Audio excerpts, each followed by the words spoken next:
नमस्कार, आप देख रहे हैं अमर उजाला। मैं हूं आदित्य आनंद। इस वक्त मैं भारतीय जनगणना निदेशालय के बाहर खड़ा हूं। आज भारतीय जनगणना निदेशालय की ओर से एक प्रेस वार्ता की गई।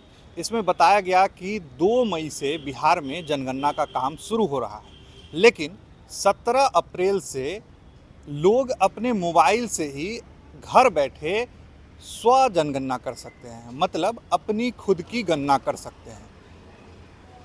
जनगणना निदेशालय की ओर से जो डायरेक्टर हैं आईएएस रंजीता, उन्होंने सारी जानकारी दी, लाइव डेमो भी दिखाया कि किस तरह से आप ऐप के ज़रिए उसमें भर सकते हैं अपनी सारी जानकारी।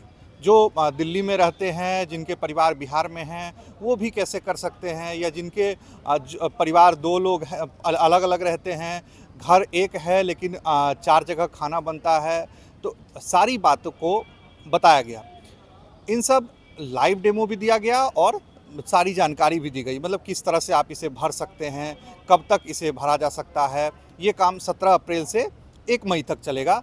1 मई की रात 12 बजे विंडो बंद हो जाएगा। फिर 2 मई से प्रगणक आपके घर जाएंगे और वहाँ पर जाके आपकी गणना करेंगे। जो लोग मोबाइल से नहीं कर पाएंगे, उन्हें भी घबराने की ज़रूरत नहीं है। 2 मई से प्रगणक आपके घर जाकर सारा डेटा ले लेंगे। बिहार में करीब 2.5 लाख प्रगणक और सुपरवाइज़र नियुक्त किए गए हैं। प्रगणकों को उन खुद के ही मोबाइल में ऐप डाउनलोड करना पड़ेगा। ये ऐप 2 मई को उनके ऐप में आपका सारा डेटा फीड हो जाएगा। वो आपके घर जाएंगे और एक 11 डिजिट का नंबर आएगा, जो कोड रहता है, यूनिक कोड। वो यूनिक कोड आप उन्हें बताएंगे तो वो सारा डेटा फिर से उसमें निकाल कर फिर से वो गणना कर देंगे। प्रगणकों को भी गणना के लिए जो पारिश्रमिक है वो दी जाएगी। सारी जानकारी दी है। आइए जानते हैं क्या कहा गया जनगणना निदेशालय की ओर से। आप लोगों को हम लोगों ने आमंत्रित किया है और उसी के ऊपर हम लोग वार्ता करेंगे। पहले कुछ ब्रीफिंग, जैसे बताया लौकिक जी ने, हम पहले थोड़ी सी ब्रीफिंग करेंगे सेल्फ इन्यूमरेशन के बारे में, हमारी जनगणना 2027 के बारे में, और उसके बाद आपके प्रश्न लेंगे। तो आप लोगों को जैसा मालूम है कि जनगणना 2027 जो है वो 2 चरणों में होनी है। पहला चरण आपका 2 मई से आरंभ हो रहा है और दूसरा चरण 2027 फरवरी में होगा। तो पहले चरण में हम लोग हाउस लिस्टिंग का काम करेंगे और दूसरे चरण में जनगणना यानी पॉपुलेशन एन्यूमरेशन। तो हम लोगों का जो 30 मई से कार्यक्रम आरंभ होने वाला है, हाउस लिस्टिंग ऑपरेशंस जो शुरू होने वाला है, उस ऑपरेशन के शुरुआत के पहले 17 अप्रैल से 1 मई तक के बीच में हमारा सेल्फ इन्यूमरेशन का कार्यक्रम शुरू हो रहा है। तो सेल्फ इन्यूमरेशन क्या है? सबसे पहले हम ये बताना चाहेंगे कि सेल्फ इन्यूमरेशन होता क्या है। तो सेल्फ इन्यूमरेशन के लिए हम लोगों ने एक पोर्टल लॉन्च किया है। उस पोर्टल पे जाकर अपने बारे में 33-34 प्रश्नों की सूची है, उसकी जानकारी देनी होती है। ये प्रश्न बहुत ही मूलभूत प्रश्न हैं, वो उस पर भी हम लोग आएंगे। बहुत मूलभूत प्रश्न है, जैसे आपका घर जो है किस चीज़ का बना है, मिट्टी का है, फर्श कैसा है, टॉयलेट्स हैं या नहीं, रसोई घर में कौन सी गैस आप सीएनजी यूज़ कर रहे हैं, पीएनजी यूज़ कर रहे हैं, या लकड़ी से खाना बना रहे हैं, अंदर बना रहे हैं या घर के बाहर बना रहे हैं, घर में शौचालय है, मतलब इस तरह की बेसिक चीज़ें हैं। और आपके परिवार का मुखिया कौन है, उनसे संबंधित कुछ जानकारियाँ हैं। तो ये हम एप्लीकेशन के माध्यम से करें, ऐप के माध्यम से कर सकते हैं। जो ऐसी पोर्टल है हमारा, उस पर जा कर के हमें करना है। तो इसी को बढ़ावा देना है, इसी को इनकरेज करना है। तो अब इसका फ़ायदा क्या होगा? जब हमारा 30 मई से आरंभ होने जा रहा है, हमारे जो प्रगणक हैं या इन्यूमरेटर्स जो हैं, वो जाएंगे और वो घर घर इसको करेंगे। तो उसके पहले ये व्यवस्था क्यों की गई? अब ये आप लोगों को मालूम है, ये जानकारी है कि ये पूरी प्रक्रिया डिजिटली इस बार जो पॉपुलेशन हमारा, ये हम लोग जनगणना जो कर रहे हैं, वो पूरे तरीके से डिजिटल ही होना है। तो इसलिए सभी लोगों को ये सुविधा दी गई है कि आप अपने बारे में जो मूलभूत प्रश्न हैं उसकी जानकारी पोर्टल पे जा कर के आप दे सकते हैं। देने के बाद आपको, जब आप सारी जानकारी सेव और नेक्स्ट करते जाएंगे, तो सबमिट करने का एक ऑप्शन आएगा तो आप उसको जानकारी को सबमिट कर दीजिएगा। तो सेल्फ इन्यूमरेशन आईडी आपको एक जनरेट होगा। जो आईडी जनरेट होगी उसको सुरक्षित रख लेना है, मतलब उसका स्नैपशॉट ले लेना है और वो आपके मोबाइल से संबद्ध होगा। एक बहुत बड़ा वो एक पॉइंट है जिसको समझना ज़रूरी है कि जो मोबाइल नंबर आप उसमें डालेंगे परिवार के जिस सदस्य का, वो मोबाइल नंबर फ्रीज हो जाएगा, फिर उस मोबाइल नंबर से आप दोबारा उस प्रक्रिया को नहीं कर सकते। तो ये मतलब बार बार ये कोशिश करके देखना नहीं है कि इस मोबाइल नंबर से, हालांकि आज के समय में हर परिवार में 2-3 मोबाइल होते हैं, तो किया भी जा सकता है, लेकिन हम लोग आपको इसके बाद एक डेमोन्स्ट्रेशन भी दे देंगे ताकि आप लोगों को थोड़ा सा और क्लैरिटी हो जाए, और आपको क्लैरिटी रहेगी तो आप जो मैसेज देंगे वो और भी क्लियर जाएगा पब्लिक के अंदर। तो अपना जब हम भरते हैं तो 30-33 जो हमारे प्रश्न हैं, 33 क्वेश्चंस जो हैं, उसमें भरने में लगभग 15 मिनट का टाइम लग जाएगा। आपको लॉगिन करना है, मोबाइल बेस्ड OTP जनरेट होता है, फिर अपने मकान का लोकेशन करना है, और उसके बाद बेसिक क्वेश्चंस का वो उसका भी ऑप्शन है, मतलब लोकेशन इंसर्ट करना, मतलब पिन डालना उसमें बहुत आसान है, वो हो जाएगा। वो भी हम लोग अभी आपको दिखाते हैं कितना आसान है कितना मुश्किल है।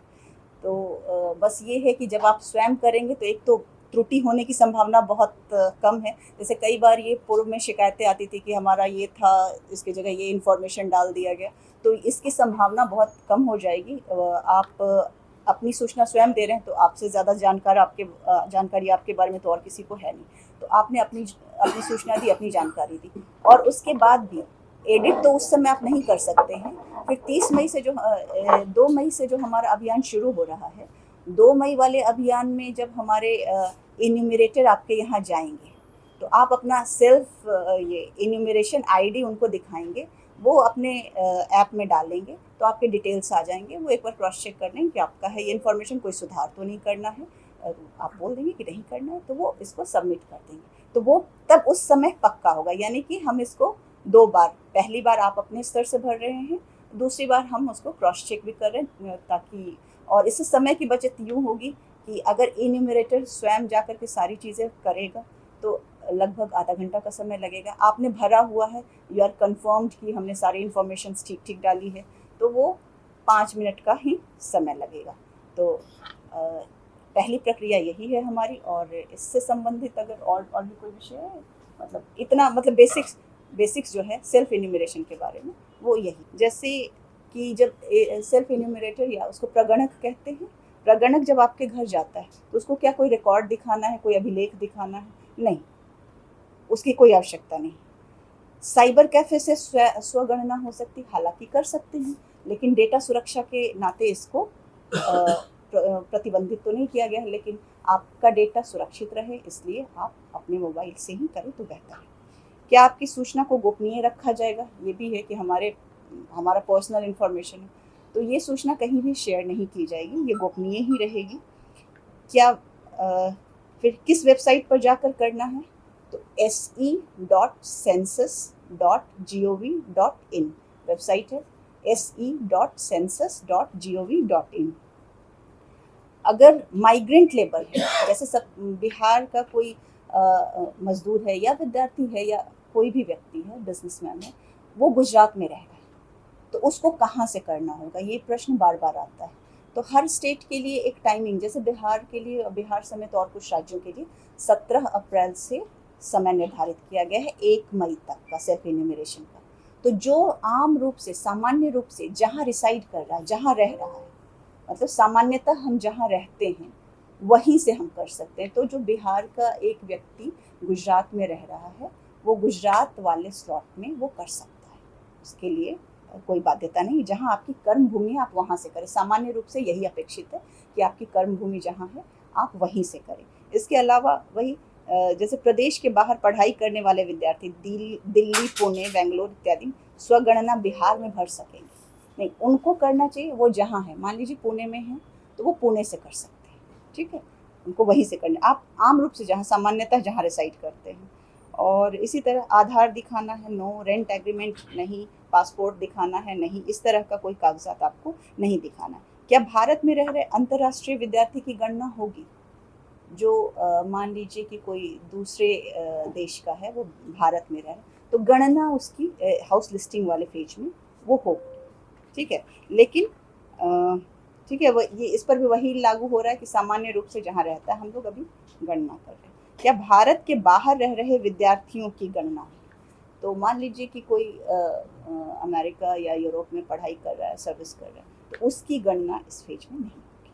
क्या स्वगणना में दी गई जानकारी जनगणना के दौरान प्रगणक द्वारा पुष्टि की जाएगी? हाँ, आप जो कर रहे हैं उसकी पुष्टि प्रगणक जो हमारा जाएगा 2 मई से वो करेगा, मतलब वो वहाँ जाकर एक बार क्रॉस चेक कर लेगा।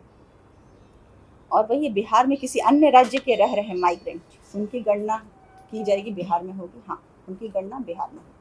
तो ये आम तौर से इस पर काफ़ी सारा प्रश्न हम लोगों को मिल रहा था। और एक ये भी है कि अगर किराया पर हैं तो कहाँ की जानकारी देंगे, मतलब जहाँ प्रवास है वहीं से करना है। जैसे मान लीजिए कि आप उत्तर प्रदेश में लखनऊ से हैं और बिहार में नौकरी कर रहे हैं या पढ़ाई कर रहे हैं, और यहाँ आप किसी रेंटेड एकोमोडेशन में, किराए के घर में रह रहे हैं, तो किराए के घर में रह रहे हैं तो आपको इस किराए के घर के बारे में ही जानकारी देना है। मतलब इसमें कंफ्यूज नहीं होना है। आप जब सेल्फ इन्यूमरेशन करेंगे तो यहीं से करेंगे, बिहार से ही करेंगे, और बिहार का अगर कोई गुजरात में रह रहा है तो वो गुजरात से ही करेंगे। तो मेरा ख्याल है कि ज़्यादातर यही प्रश्न आएंगे, ये यहाँ वहाँ रहने वाला या किराए वाला या डॉक्यूमेंट दिखाने वाला, क्योंकि हमारे पास जितने भी क्वेरीज आ रही हैं, जैसे ट्रेनिंग्स में भी लोग गए हैं, तो जितनी भी क्वेरी आ रही है मोस्टली इसी पर बेस्ड है। तो उसी को क्लियर करने के लिए एक क्वेश्चनेयर तैयार किया गया है, तो उस पर हम लोगों ने जवाब देने की कोशिश की है। और अगर आपकी ओर से कोई सवाल है। आपके राज्य की खबरें, आपके शहर की खबरें सबसे पहले जानने के लिए देखते रहें अमर उजाला। चैनल को सब्सक्राइब जरूर कर लें और पाएं हर अपडेट।